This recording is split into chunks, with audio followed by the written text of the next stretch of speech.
Welcome to the Invested Dads Podcast, simplifying financial topics so that you can take action and make your financial situation better. Helping you to understand the current world of financial planning and investments, here are your hosts, Josh Robb and Austin Wilson.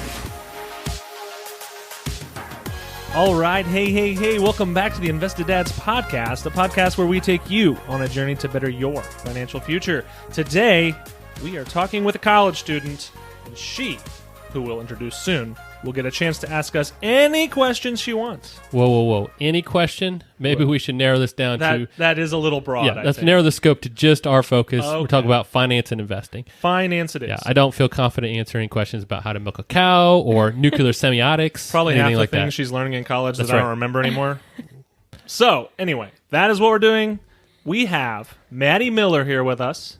Maddy, you are a college student. Yes. Tell us a little bit about where you're going to school, what you're studying, and how you know Josh and I.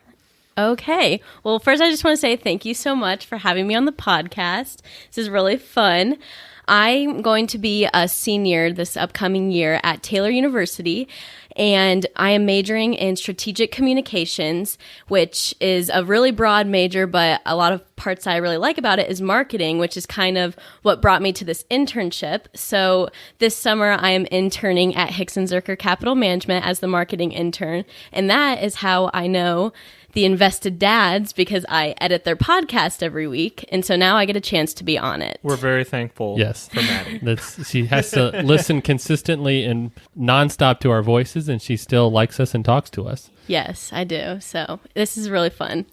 All right, and so you, as you were editing through these, you've learned some stuff by listening to it, hopefully. Yes, I know what RMDs stand for now. There you go. There you go. And so we thought maybe what would be fun before you head back to school, because you're getting ready to go back. We're recording this kind of on your end of the internship here with us, that we'd give you an opportunity to just ask some of those questions maybe we haven't got to yet, and maybe some of your college friends also want to know. Yes. So, Maddy, what is your first question from a college student to the Invested Dads? We're going to call this Ask an Advisor College Edition. Addition with like an A. ADD. Yeah. Yes. Yeah, so I have a bunch of questions written down, and I actually got some of these questions from my friends, too. So these are like legit college student questions. Yeah, these are college student questions. So my first one is going to be, what is a good save-spend ratio for summer jobs and jobs when you're in college? That's a great question. Yeah. And, that's something that is hard to answer in that everybody's different. Your job may be paying you $8 an hour, or you may be getting paid $15 an hour, or more or less depending on what you're doing. Some of those college jobs are like $2 an hour too. You're crazy. And so sometimes you may have to spend 100% of that just because of what your lifestyle and your cost of food and all that. But here we believe in a couple things, and Austin and I have talked about it, and one of those is habits. Mm-hmm. And so more so than what percentage should I be saving and what percentage should I be spending, the idea I think makes a lot of sense for anybody your age is to start building those habits. So maybe it doesn't matter so much the dollar amount, but to say, okay, I need to start making a habit of saving some money. So, if you're getting $100 a week in your college job, which most of that just goes to food and, eating out with your friends every once in a while. But if you just say, what if I just take $10 of that and put it to the side or something? You just set a goal and start working towards that. And along with that, achieving goals is a huge psychological win that allows you then to kind of expand that habit towards other things. Because saving for retirement, especially when you're a 20-year-old, is thinking, okay, if I'm going to retire at 65, that's 45 years from now. No one thinks that far along. No one plans that far ahead. So be able to reach short-term goals allows you to then better understand those long-term goals. So not so much how much, but the habit. Yeah, I kind of view it two different ways. You could do it based on, hey, you're probably not going to achieve a ton of long-term savings if with the limited money that a college student will make or whatever. Maybe you will. That'd be awesome if you did. But you might be like, hey, I have this tuition bill coming up in August, and that's the number I need to get. So this is how much I need to put away until then and do it over this many weeks. That's what I need to do. And then the rest is spending money. That's one way to look at it. Yep. Or you can look at it as, this is the money I need to, maybe you don't have an exact amount you need. So this is the money I need every week to live on. So I'm going to go ahead and shove that into the spending account, and then everything on top of that is automatically saved. So there's kind of two ways to back into it, but automation as a young saver, I think, is very key, and even as an older saver, I love automated savings. So if you've got a bank anywhere, you can set up recurring transfers, and your $100 goes into your account on Friday, on payday or whatever, and automatically on Friday, $10 goes to your savings account or whatever that may be. Just set it up to automatically do it, and you'll be amazed with how fast some of that stuff adds up.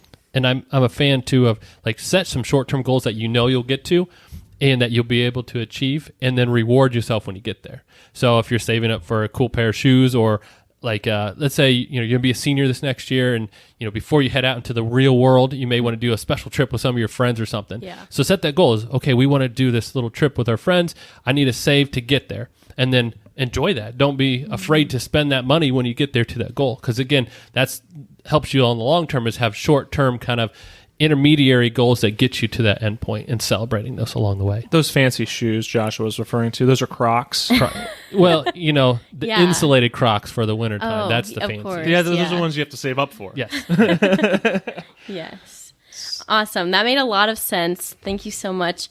I think kind of going off of that, a big question that I actually asked some of the other people that work here earlier in the summer, and then a lot of my friends were suggested this question too, is all about credit cards. So I kind of feel like I'm at that stage where like you should maybe have a credit card, but what would you guys say? Like, when is the right time to get one? How often should you use it? And why is a credit score important? I'm going to beat Josh to the punch on this. You get this, Austin. It's different for everyone. Okay. Hey, that's a good answer. See, it can't be wrong, right? But it really is. I think it depends a lot on people's spending styles and how closely they track things. Also, there's how much they want to spend, because yes, building credit is important over a long term, and having good credit, when you want to buy bigger things like a house, or if you need to take out a car loan or something, having a good credit score is really going to help you to lower the interest rate that you're going to have. That being said, you do not need to make a lot of money to qualify for a credit card with $3,000 limit on it. And if you spend that and you don't have the ability to pay that back on the month you buy it or whatever, you could be paying a lot of interest. So it's all about discipline. So those people who are disciplined, who can pay the statement balance or whatever every month and without incurring interest, credit cards are great because you can get some nice rewards and stuff like that. But if you're not disciplined and you just you can spend more than you can pay off in a month, probably best to stick to more of a debit card where you're paying with the money you already have in your checking account. Yeah. But I think that, as a college student, probably a smart thing to have a credit card for two purposes, really. Number one is maybe you could have something that, heaven forbid, your parents help you, they help sign for it or whatever, and it's just for emergencies. If your car breaks down and they're across the country, $2,000 you don't have in your pocket, you could put it on there and work it out. Talk to your parents about that. But that's one option. But the other one is something small and recurring that you can pay off every month, but it's just going to help you build a payment, history of on-time payments. Something like always put your gas on this credit card. That's all you put on your credit card. You only put $100 a month or whatever on it, and it pays off automatically. Something like that, I think, is key. When you get out of school and you have bigger expenses and stuff like that, it's worth looking into if you're into that. There's a lot of options on kind of benefits to credit cards, but I think keeping it simple while you're younger is probably key. Yeah, there's a reason why when you go to college, there's a bunch of banks there trying to get you to sign up for a credit card, right? Yeah. They see it as a money-making opportunity because college students don't necessarily pay attention, and at 24% interest or whatever they're charging, they make some money off of these college students. So like Austin said, it really comes to, are you disciplined enough to understand that a credit card is someone paying for you and you're promising to pay them back a little bit, and if you don't do it on time, they'll take some interest along the way. Or a lot of interest. Yeah. And so, like Austin said, some of the best things you can use a credit card for, if your main goal is just to establish credit so that you have some sort of credit history, because if you leave, and even getting an apartment, a lot of times they'll do a credit check on you. Right. To have a credit history, setting up, if you have a phone and you pay your own phone bill, have your credit card pay that. Yep. And then just have it paid off each time. And now you have a reoccurring credit with some sort of transactions on it that does not have any late payments. And so you're establishing credit that way. So yeah, make sure you're keeping it disciplined. Again, back to that discipline, the habits, the habit of checking, monitoring, and paying off that credit card is huge. Missed payments not only give you huge interest, but it hurts your credit in the long run. And length of credit established is like the length of your longest account. Those kind of things factor into your credit score pretty heavily as well. So if you get a credit card, even if you don't use it much when you're younger, even just having the account open over time is going to help your score. Yep. Yeah. But you don't need 7 of them. You don't need a lot. Maybe just one to really help you along the way. And, depending on what you do, back when we were allowed to travel, a hotel. Back in 2019. A hotel, more often than not, would prefer a credit card because for them, that's a little bit more stable. A lot of places would not take a debit card because they'd have to put a hold on it and you have to have a certain amount of money. Well, and that's the annoying thing from a consumer's perspective. If you are due traveling or whatever, or just if you're buying something you may return, using a credit card is so easy because it's not physically taking the money in and out of your checking account that you're living on. It's in and out of the credit card account that by the time the statement comes at the end of the month or whatever, it's a wash. It'll be a wash if it's a hold or whatever. So those are the benefits. So we're definitely not against having credit cards. In fact, it does help you establish credit as long as you have those habits and discipline. And, that's the key. Yeah. And I will say I was encouraged by some other employees that work here to get a credit card. So I did. And I feel really responsible with having one. That's good. And I also got a reward of $20 for having good grades last year. Oh, wow. So that was kind of fun. So I guess it is worth having a credit card. Do we still get that? Either my grades were real bad or that was not available back in the day. And I'm not going to tell you which one that was. Yeah. Okay, so next question kind of goes along with the college theme. It would be about college debt and college loans. So should I, after I graduate, so I'm a senior, so I'm going to graduate, I'm going to be graduated in a year from now, which is crazy. But should I, after I graduate, aggressively pay off my loans and my debt, or should I start investing when I have a job? And what does that kind of look like? Yes. Yes, the answer is yes to both. The answer is yes. So to break it down, saving and paying down debt are both goals that we think you should do. Yeah. And our key is, Austin always jokes, I like to say, is moderation, meaning, you don't have to go 100% on one or the other. Right. And that's where I land because of a couple things. And Austin loves compounding. All right. Compounding interest. If you ever want to get on a long tangent with him, bring that up. But it's like the eighth wonder of the world. It is. It's awesome. Austin told me that on my first day here, actually. Yes. So I always remember that. Yeah. And so compounding is just simply your money growing and using that growth to grow some more. So, if you have $1 and it goes to $2, and then so now that $2 is now compounding and going forward. And so each new dollar added is making it grow even faster. Beautiful thing. It's huge. So you can't do that unless you're saving money. And if your primary focus is paying down debt, which is great, you miss out on from 20 all the way to whatever, 65 or whenever you're retiring, all those years of that dollar compounding. So each dollar has a time frame. And so the money I'm saving now in my late 30s doesn't have as much time to compound as money I saved when I was 20. Right. And so the earlier you start, the more compounding power that dollar has. And you actually you can put in less of your own dollars the earlier you start. Yes. By a lot. Yes. Over time. If that is depressing for older people to look at a chart like that, but you have to save proportionately less as a 20-year-old to get to be, let's say, a millionaire than if you started when you were 40. Right. You have to more than double how much you're saving for that because it compounds, it grows. Yeah. Now, the reverse side, though, is the longer that debt is there, the more interest you're going to pay on that debt. Yeah. So the reverse side is, and why you want to pay it down is, the longer it sits there, the more it'll actually going to cost you. So, if you go to school and the tuition is $40,000 a year, that's if you paid it today. But if you get a loan, it may be more like $56,000, $60,000 by the time you pay it off. Who knows? And it's interest like it's a mortgage. Yes. So you have, if say, I don't know what student loan interest is right now, but when I was going to school, it was 6-8% on a federal loan or whatever. That's 6 or 8% or whatever on the outstanding balance paid annually, and you pay a 12th of that every month or whatever, just like a mortgage. And that goes down.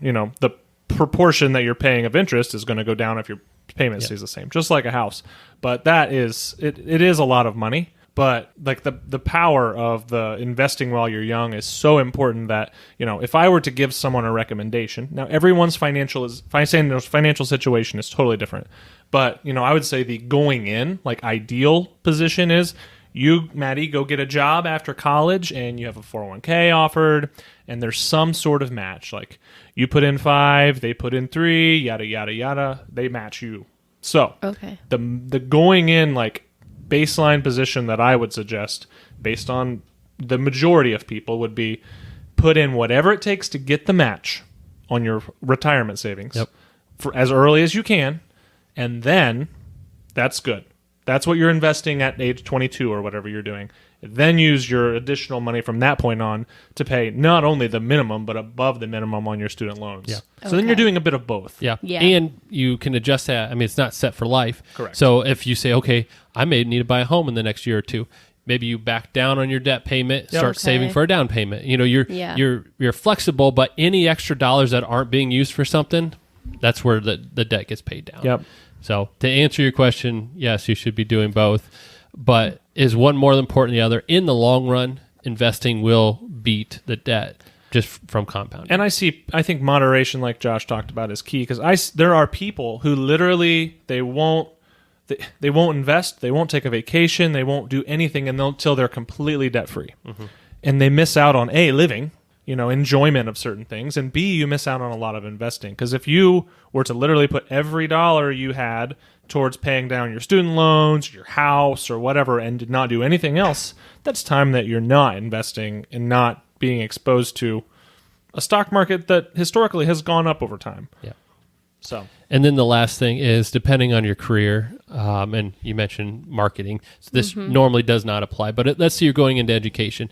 Depending on what you do, there are loan forgiveness programs, and so that if you go to an underserved local area for school, if you work there for a certain amount of years, they'll actually forgive your loans. And so depending on the programs, there may be a reason why you don't even focus on it at all, knowing that if you do everything right, you'll end up with zero debt anyways. Yep. Or if you go to some large corporations, they may have some sort of program where they help pay down your debt on top, like as an incentive. So, everybody's different, but the goal will be to balance or juggle between savings and paying down the debt. Yep. Yeah. One question kind of going off of that is like, I've always heard like that you need to pay off your debt and stuff. But on the other side, investing, I really feel like that's not something I've heard a ton about. So what does that look like? I guess like plain and simple, how do you invest your money? Great question. So what Austin said is, it depends on when you leave school. If you get a job that offers a retirement plan within your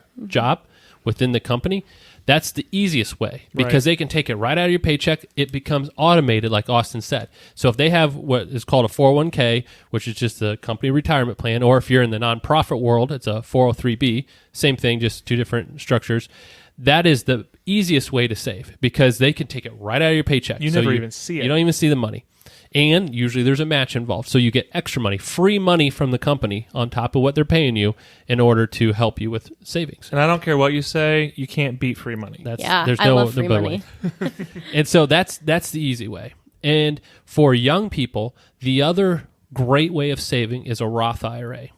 Okay. All right. And a Roth IRA is a little different than your company retirement plan. This is money you put in after it's gone through and you've paid taxes on it. So it's money that you've gotten. So if you have a job and they pay you and you get your paycheck, normally you have money taken out for paychecks, right? So that money you get is after-tax money. It's already been taxed. So then you could take that money, put it into a Roth IRA. And a Roth IRA is just the bucket that the money goes into. It's the account name. The nice thing is, since that money's been taxed, every dollar that goes into a Roth IRA, you'll never pay tax on it ever again. So if you put $10 in and you don't touch it and it grows to $10,000, you only pay tax on $10. That $10,000 is tax-free. Wow. And so there's so much benefit for a Roth IRA, especially for a young person. So chances are, when you leave school, you're going to be in the lowest tax bracket you'll ever be in during your working career. Because your income typically will go up over your career. Yes, you'll earn more as you get farther along in your career. So that's the best time to, if you're thinking, I got to put money in after taxes, I should put as much money as I can in when I'm in the lowest tax bracket, so I'll pay the least amount. So a Roth IRA is huge for young people. So if you have any extra money, that's where you can put it. And speaking of extra money, so like if you put that in, priorities of where that would fall between paying off loans and your 401k, that would probably be like number 3. Like if you have money left over after you've already got your match, so you're going to call that part good on your 401k. You've already got a nice payment of your student loans taken care of. Maybe not as much as you can do, but a nice payment. And that's what your next bucket would naturally fall to. It would fall between that and your short-term goals. Because when you put money in a Roth IRA and your company retirement plan, there are rules in place that penalize you if you try to take it out early. So it's designed for retirement. You actually can't touch it without a penalty until 59 and a half. So if you're 20, there's a while that money sits there. Yeah, it's a lot of years. Until you get the chance. Now you can, there's certain rules and stuff, but in general we tell people don't plan on that money being accessible until 60. Okay. So those are, from a savings standpoint, that's huge. And you balance that between short-term and long-term goals. Because again, since you can't touch it, and I know maybe I'm going to have a down payment, that's not where that money goes because it's not the most efficient way of getting it back out. So as far as the practical answer of how to open up an account, that is really easy if you have an employer that has that as part of your benefit plan for retirement. So they'll handle that for you, no problem whatsoever.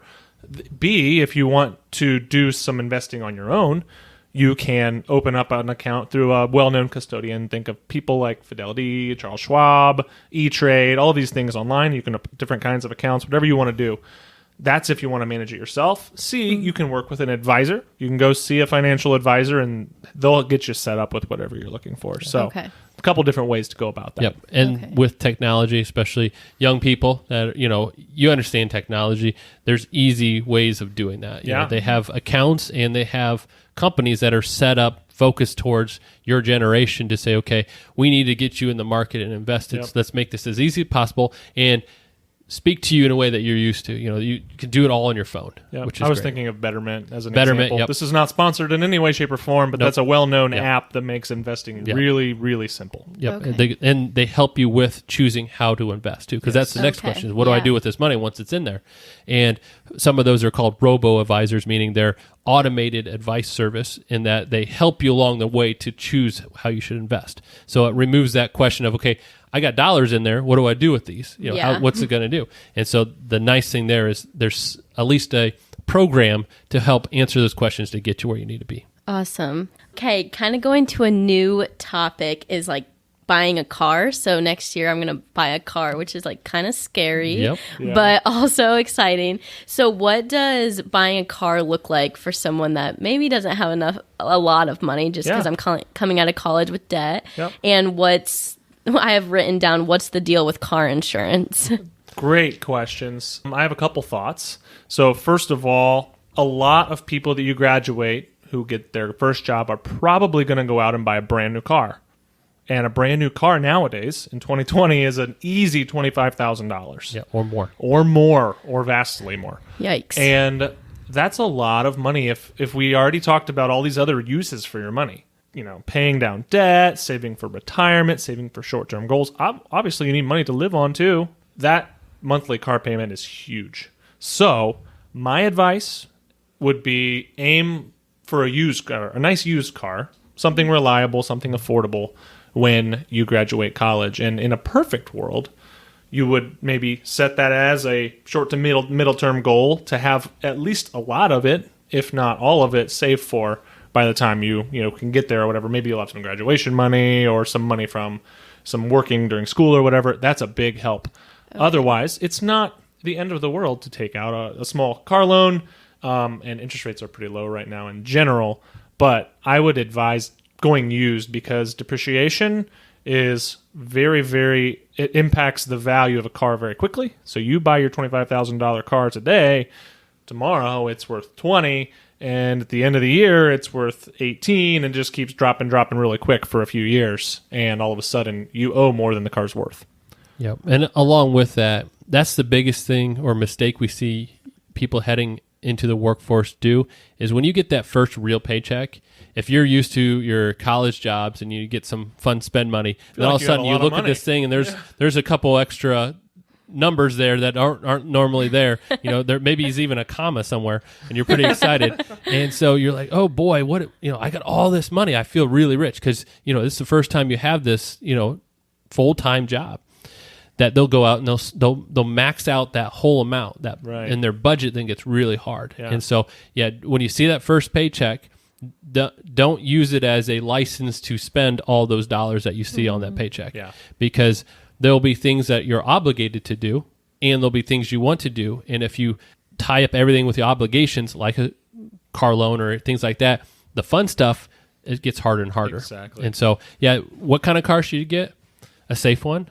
A reliable one, but in general, one that you can afford and that gives you flexibility. Yeah. Because once you're responsible for everything, it'll tend to have problems, maybe need new tires, and those are all additional costs after you pay for the car. And so having some flexibility in how much you spend the car gives you flexibility down the road if you need to do repairs or anything like that. And so if you buy a brand new car and you take out a loan to pay for the brand new car, so two things that maybe are not ideal from a financial standpoint, you have to have full coverage insurance on that brand new car, and because it's a brand new car and it's worth more, your insurance is a lot higher. Yep. So those are things to consider. So that kind of ties into your next conversation about insurance is, generally speaking, the more new and expensive and fancy your car is, the more expensive your insurance is going to be because it's worth more if they need to replace it or repair it. Now, a used car is obviously worth a lot less, so insurance is a lot less. And there's a lot of different factors that go into insurance, but generally there's two different kind of venues of insurance. You can have full coverage or collision insurance, that kind of thing, where if you wreck your car and it's your fault, you pay your deductible, which is like $500 or $1,000, whatever. You can set it to a number of things. And then after that, the insurance company pays for the rest to fix it or to give you a brand new car. The other way to do it is to get lesser insurance, still legal, but you can have something that's like liability and comprehensive and those kind of things, the minimum kind of a level of insurance. And if your car's not worth as much, that may be worth thinking about because it's a lot less money.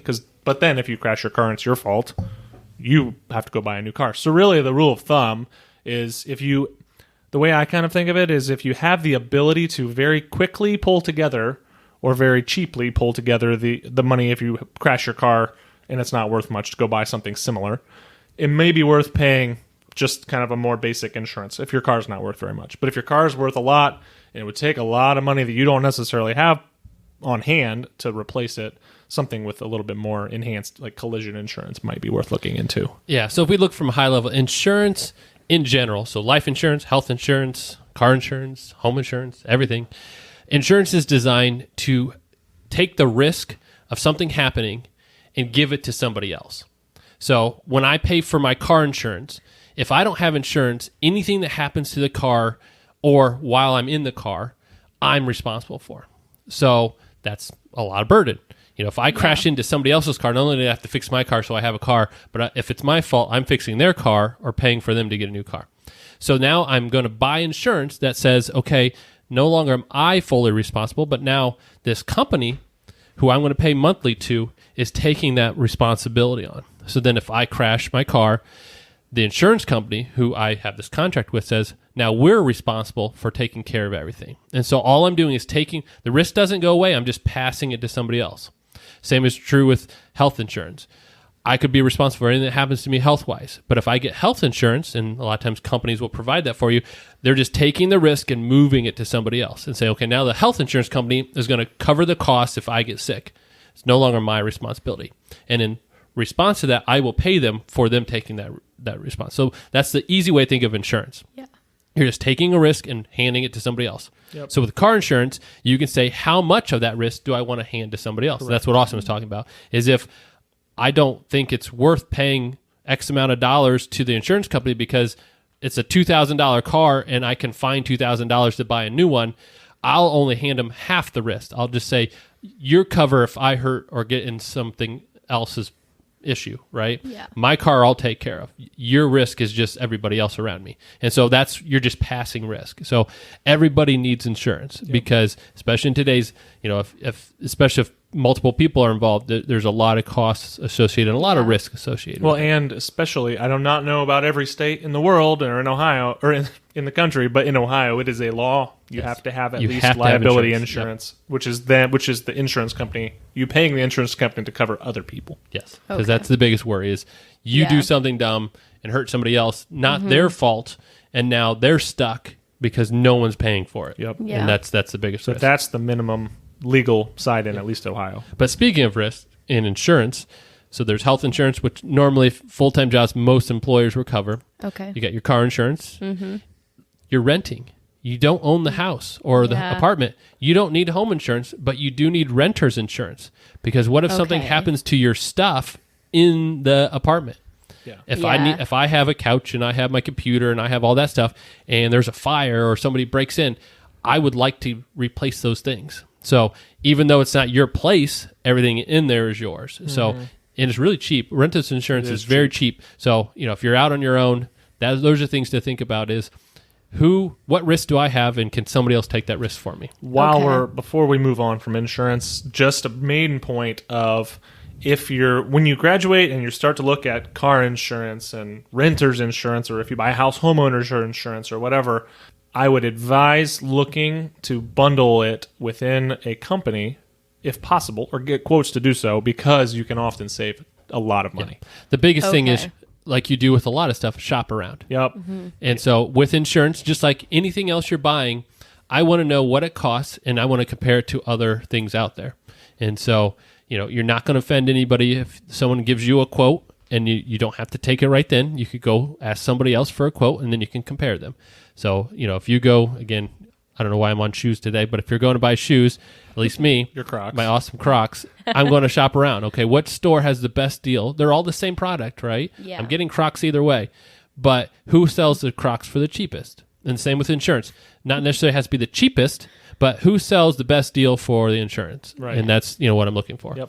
And so shop around for that. And like Austin said, most good companies will bundle. They'll say, oh, you got a car and you have renter's insurance? We'll give you a deal if you buy both from us. Right. And so then it gets a little cheaper. And an independent insurance agent, just kind of a buzzword, they can look at insurance through different providers and give you truly a lot of options and a really good deal. Yeah. And now there's even some online. Again, going back to the technology, I just renewed my insurance and I did everything electronically. Wow. And they shopped around for me. They got me multiple quotes, and it was an independent insurance agent, and they did all that fun stuff, but I did it all electronic. I don't even know the person, what they look like or anything, but we did all, and we digitally signed documents and everything. So I love technology. Very easy. And that's the whole goal is, if you need insurance, if everybody needs insurance, which everybody does, let's make it as easy as possible to get it. Kind of going along with the insurance thing, this is like a great segue, is when and how do you get off your parents' insurance? Because I know that there's an age. Yeah. Is it 26? Yes. Yes. And so for me, a 22-year-old, that is in a few years. So what does that kind of look like?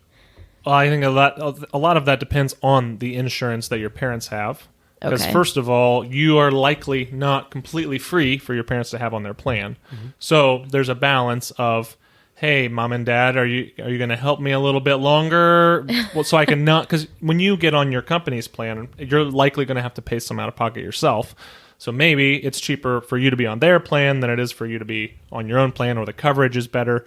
But generally speaking, at some point you've got to get on your own insurance, and that's different for everyone. But the legal, now it was through Obamacare in 2007. No, or 6. It was after that. A teen. One of the teens. Whenever Obamacare got past that age of 26 became parents' coverages can cover their kids through age 26.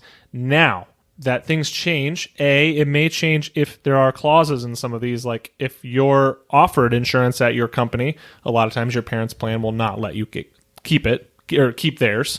If you have a kid, or if you're offered it through your spouse's plan or whatever, a lot of times you're going to be forced to come off of that. There's a lot of exclusions, and a lot of it depends on your parents' plan. It's a conversation with your parents and saying, what am I allowed to do? So some are even tied to college. Like if you're a full-time student, you can do Covered, this. yeah. Once you're out, Yep. there's some kind of weird iffies on whether you can stay or not. Post that up until that 26. And then you could have that conversation with them, and you could, even work out a deal. Maybe you stay on their plan, but you pay them Yep. a little bit because Okay. they'll know how much each person costs on their insurance. Exactly. Like you get a breakdown. The insurance company says, here's how much you pay for each person. Yep. Okay. You can say, hey, you know what? It's cheaper for me to be with you guys. Yep. What if I just pay you the dollars each month to compensate you, but I stay on that plan? So Okay. it really is a conversation with your parents. What's their ability to help cover the cost for you? What's the plan allow? And then what makes sense for everybody? And sometimes the coverages are different too. So compare the coverage that you're offered at your job to the coverage that you've already got through them. Yep. And maybe if the one at your job's it's a way better, way cheaper option or way better coverage, then it's probably a no-brainer. But sometimes that's not the case. So I think that's another answer where it's probably different for everyone. Yep. But it's a good thing to discuss because, you'll be given a packet or whatever when you get that job of here's our insurance options and what that looks like. So that's where you'll take that and say, hey, mom, dad, let's sit down and talk about what the options are, what's possible, and, make the correct decision for you. And depending on their age, your parents' age, Yeah. there may be some parents who are going to be 65 around that same time you are looking for insurance. They're going to be moving to Medicare, which Okay. really is not going to allow you to stay on any plan with them. So it really depends on their situation as well, is what insurance do they have or will they have when you're looking. And along with that, a lot of those bills, cell phones. Maybe it's cheaper for Yeah. everybody to stay on the same plan. If they're okay with it, and again, you can work out a deal and say, hey, what if I kick you $60 a month, Right. and then I just stay with you guys in the group plan? So there's nothing to say that just because you stay with your parents that I'm not really an adult yet or anything Yeah. like that, because you're just making a prudent decision to help everybody benefit from the best cost. So. There are a lot of things that when my wife and I got married, that we would stay with our parents on XYZ and just give them money for or whatever until we got married. And then it was like another independent step where it made sense to kind of bring some of that stuff in-house. And that's Okay. different for everyone as well. Yeah. But if you can save some money, I mean, who wouldn't, right? Yeah. It's not like to say, oh man, that means I'm just still a kid. I haven't been an adult yet because That's I don't right. pay my own cell phone bill. But Yeah. in a sense, you're a smarter adult by making that financial decision to say, I'm saving $20 a month by paying them 60 instead of paying 80 myself. And Okay, so yeah. you're making the right choice. That I think sometimes even insurance is an option for car insurance and stuff, but that's one that you may, depending on what your life looks like, may want to take independent because you don't want, if something happens when you're an adult to raise their rates. Yeah. With a cell phone bill, not necessarily going to be an issue. Yep. But if a car accident happens, that can impact things. But yeah, I would say I'm with Josh. There are a lot of options. It's like sharing a Netflix, account or whatever. Yeah. It kind of just makes sense sometimes. Let's do the dad joke of the week, but it's I'm not the dad excited. joke. It's like the college It's the, student joke the, of the week. the Maddy joke It's of the the week. mad The joke. mad joke of the week. Yes. Oh, that's funny. Okay, I'm really excited for this one. I got the news that I get to share the joke, and so I was really excited. Okay, are you ready? We're ready. Buckle up. Okay. It's time. This is a college joke kind of too. Okay. So it So goes we're with not the gonna get theme. No, you will. It goes with the theme. Why did the sun skip college? Ooh, I don't know. It already had 1,000,000 degrees. I like thought it. that one was funny. I like I it. had to think about that for a second, but It's good. I got it. Degrees. 1,000,000 degrees. Yeah. Don't they measure that Temperature. in Kelvin? Kelvin. Kelvin. Kelvin. What is that? Wait. Isn't that where it starts at? Zero is actually Frozen, zero energy. Like no movement of molecules. And then there's like really hot. Then hot. Yeah. I have no idea what you're talking Science. about, so See, that's I'm glad she can't ask that question. Yeah, good. Finance Don't only. ask me what Calvin's. only finance. Okay, another few questions. One, what is the best way to pay taxes? So I just paid taxes for the first time, I think, or maybe second time, I can't remember, this year. I used H&R Block, Okay. but like, Yeah. what's your guys' take on that? Yeah. So I would say the best way to pay the taxes is to have it automatically deducted. So when we're talking actually just paying it, when you get a paycheck, you can have them take money out ahead of time. So actually paying taxes, the best way to do it is when you get the money. So from a paycheck, say, go ahead, take some money out for me right now. But for filing taxes, the best way is whatever is easiest for you based on how complex your situation is. So if you have a job and you're out of college and there's not a lot of craziness in your tax life, yeah, H&R Block or anything online, you can do it yourself. And now I think H&R and some of those have partnered with the government where it's free to file your federal tax return. And so, I mean, it makes it super easy. As long as it's not that complex, then yeah, you're not really missing out on a lot. When you start adding dependents and maybe you have business income or, other side things that complicate things, then maybe having a CPA help you makes sense. But for most people, especially straight out of college, it's pretty simple. Here's what I earned. Here's how much I saved or what I can deduct. Usually just a standard amount I can deduct. And then here's how much I owe. Then I write a check or get a refund, and then I'm done. Yeah, so I would say if the vast majority or all of your income is on a W-2 and the taxes are already withheld, super simple. You can do it online in 5 minutes. It's not a big deal. A W-2, by the way, is the form you get at the end of the year from your employer. Right. Which, yeah, wages. It shows your wages and then all the taxes that were pulled out, and those are the numbers you input really into H&R Block or whatever. Do you do pictures now? Do they you snap a picture and it fills it in for you? I was able to take a picture and it filled it, and it was awesome. That's great. Yeah. But yeah, the more complex your situation gets, the more CPAs are valuable. Yep. And the reason why they're there is the tax law is complex. And so if you have simple situation, then there's no need to dive deep into the tax laws to see what I can do to help. The more complex your situation gets, the more is there anything out there that's they've made a law on that will help me?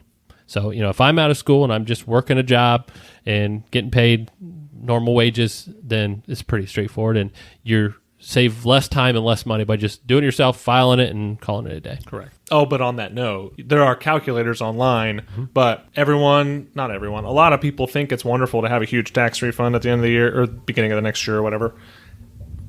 As a young person, I would say that's probably not a great thought process to have. It's not a bad one if you use that for a specific purpose every year, but in general, you should use the little calculators on the IRS website to calculate pretty much exactly what your wage or what your taxes are going to be, and then only have your employer withhold the amount that really minimizes the return. So you have the most amount of money in your pocket each week or each month or whenever you get paid.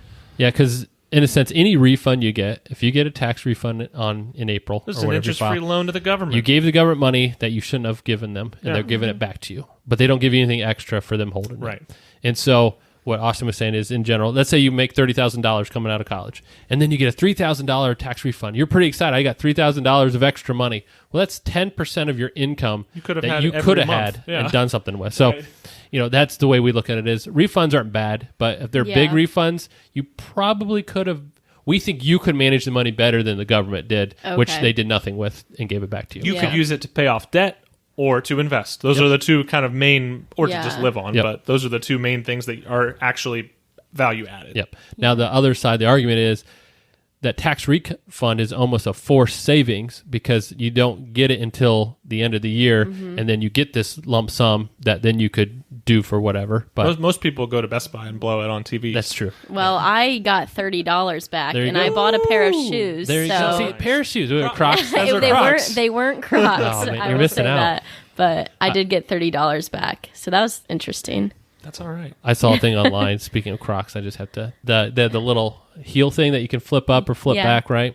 I don't know. I've never owned Crocs. Oh, man, you did. I've had so many pairs. Missing out. I think this is the reason that I got married was I did not wear Crocs. So the guy, I saw this online. The guy, when he had it flipped up so he could just slide his feet in and out, he called that 2-wheel drive. And then when he flipped it back so it protected his heel, that was 4-wheel drive for his Crocs because then his heel stayed in. Do you have camo Crocs? I do not. I shouldn't admit what I have. So you should. You already opened the thick can of worms. You have multiple. So right now I have 2 pairs. I used to have 3. I used to have the lined winter Crocs, which were great, but I got rid of those. I think they should close the holes completely on winter Crocs. Well, the thing on the inside does, so that you get nothing in there. But a little ventilation. But right now I have 2 pair. I have an Ohio State pair and a blue pair. Okay. The blue pair, by the way, I've had for I think 15 years. Wow. 12 or 15 years. Teams on the weekend because your wife's a Michigan No, the fan? blue ones are the originals I got, and they're great. And I've worn them, like I said, for it's over a decade. I've had these things, and they're still great. I wear them all the time because they're waterproof. So like I'm in a volleyball league. When we're done sand volleyball, you're all messy. I just put my Crocs on, and then I go and rinse off my feet. But I don't even have to worry about getting my shoes wet. It's wow. You're kind of making me rethink Crocs. They have flip flop Crocs now. I mean, they're pretty cool. They're pretty cool. Wow. So This is like the side underlying discussion of the whole thing. Is you want to know about my Crocs. passions? It's Yeah. Crocs. Crocs and your kids. That's right. Last question. What are some tips or ways to save money in college? So I've gotten good advice from people throughout the years, but I have one more year left. Yep. So what is your guys' best advice? Yeah. It could be so little or Yep. something big. Okay. So Austin, I've already mentioned it once. The first is, and I turn it this way: hide it from yourself. Yeah. So Yeah. automate your savings. So one of the best ways to save in college is to do it and then forget about it. And so even now to the point where they can let you round things, I think some of the new credit cards and stuff can let you round your purchase. So if you buy something for $9.95, it can take that 5 cents and make it $10 and move it over to a savings account. Wow. And so it can do little things like that force you to save without really thinking about it. There's even an investment app. I think it's Acorn. Is that what one that of those does it like where that. it rounds it up to the next dollar and then invests the change. Yeah. I think that is so cool. That is cool. So the first thing is automate it or make it so that you don't have to think about it. Correct. Because you'll save more that way because you will forget that you're actually doing it. And a real practical way to do that is to open up a savings account not at your bank. Mm-hmm. So like an example is there's a ton of options out there, but like a high interest online only savings account that you don't regularly look at. You just automatically send $5 a week or $10 a week or $50 a week, whatever you can afford. Automatically do that and then you'll never see it. But then, sometime you'll log in and you'll be like, hey, I got $800 here I didn't even know about. Yep. And then that's going to be a really cool thing. So yeah, automation is a huge, huge thing. Yeah. And the other one is this is the time of your life more than any other time. Well, besides a wedding, that people are going to be giving you money. You think graduation and those things, Yeah. like you're going to get money from people for, celebration. And that's great money to save. That's money you can put away because you weren't necessarily anticipating or planning for that in your budget. And then all of a sudden, hey, here's some money, and just any new money that comes in that way, park it somewhere else separate from what you're normally spending from. So that's, ways to find money or get money without thinking about it. And then the other way to save in college is by planning. And so if I know what I need, once I cross that need amount, everything above that needs to have a reason for what it's doing. Because everybody knows if you have $1 and you don't have a reason for it, that dollar is going to disappear because you'll go buy coffee, you'll do whatever you want, there's nothing wrong with that. But if you don't plan for it, the money finds a reason to get out of your pocket. Pretty much. And that's one of the Dave Ramsey-isms. And there's a lot of people agree or disagree with Dave Ramsey on a number of things. But one of the things he says is give every dollar a name. Yep. Right? So, yeah, if you know that you're bringing in $100 a week as a college student, wonderful. That's great. Make sure that you know exactly where every dollar is going. Yep. And so that's great ways to save.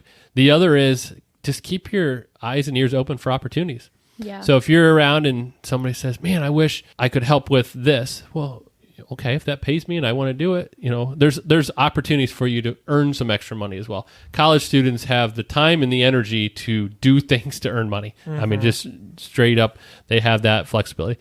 You'll have more time now than you will ever in your life. And so if you're interested, you could find a lot of reasons to earn money and a lot of opportunities. Mm-hmm. Or sometimes it's not even earning money, but it's earning free services that you would be paying for otherwise. Mm-hmm. So some examples that come to mind that might not be applicable for you because you're already going into senior year and probably have things figured out. But one thing that was a great opportunity for me when I was in college was being a part of residence life because I got free room and board. So that's something that I didn't have to pay for. Yep. And it was something that really changed my financial situation coming out of college.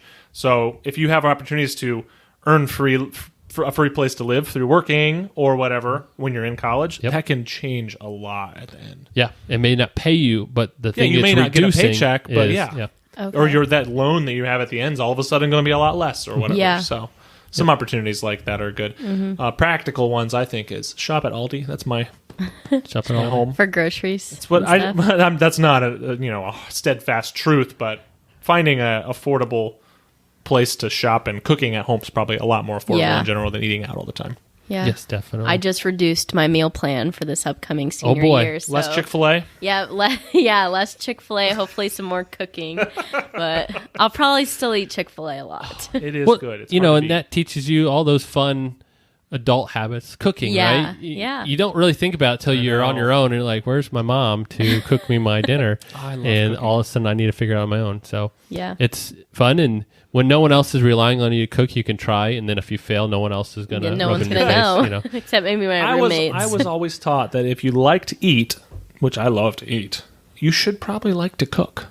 Oh, Yeah. So wow. think on that. Chew on Yeah, that. that's a Chew good on that. philosophy. Yeah, write that There you down. go. That's good.